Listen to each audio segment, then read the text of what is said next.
All right, guys, today we're going to continue our work with negative exponents.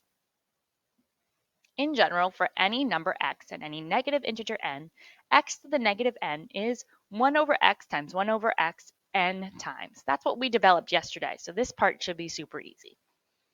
So given the rule above, write the following in expanded form and evaluate the following. So we're going to do the odds together.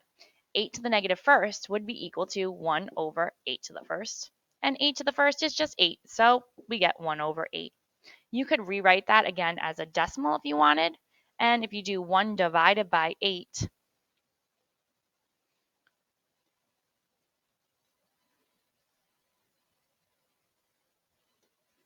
we get 0.125. So these are all equivalent answers. 1 over 8 to the first, 1 over 8, and 0.125. Number 3, well, 6 to the negative first is going to be 1 over 6 to the first, which is just equal to 1 over 6. And then we could evaluate it using our calculator. And that's 1 divided by 6.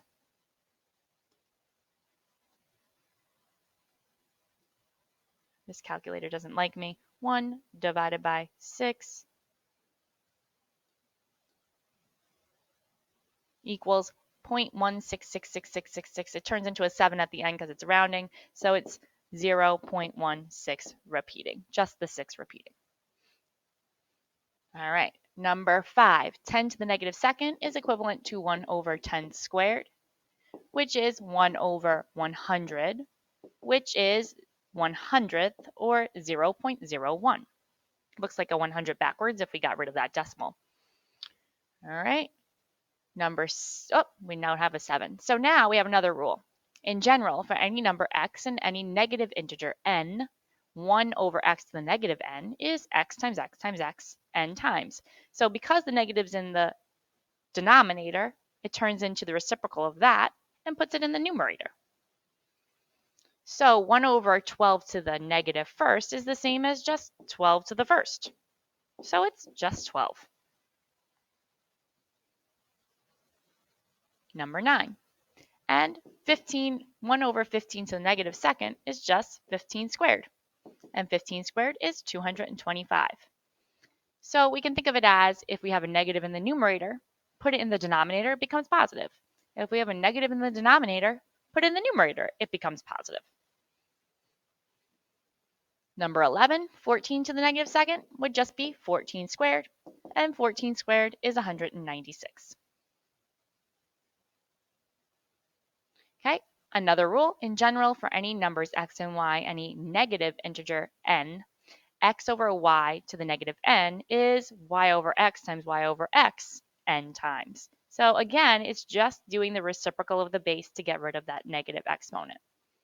So here, this 2/5 to the negative first is going to be 5 over 2 to the first. So it's just 5 over 2, or 2.5.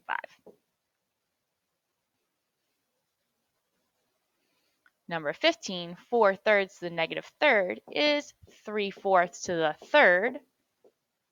And 3 to the third is 27. 4 to the third is 64. So we could leave it as 27 over 64, or we could use our calculator to get the decimal equivalent.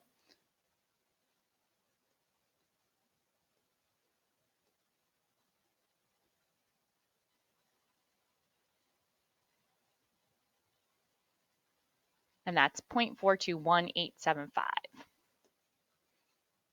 So we could also say that's equal to 0.421875. But typically they just want it in fraction form. Let's keep going. 17, so 3 over 8 to the negative fourths would be 8 over 3 to the fourth. Again, do the reciprocal, get the positive exponent. Then 8 to the fourth is 8 times 8 times 8 times 8, or 4,096, over 3 to the fourth is 81. So we could leave it as 4,096 over 81, or we could evaluate it one more time.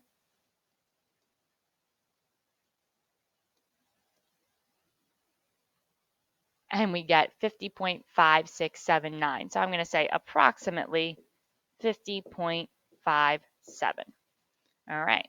So hopefully you see this. It's not that complicated of a rule, but it's something you need to remember. When you have a negative exponent, you do the reciprocal of the base, you turn it into a positive exponent, and then you can evaluate. Go back and try all the evens on your own. I'll be around to help you out. Make sure you check in with me before starting the exit ticket and today's homework.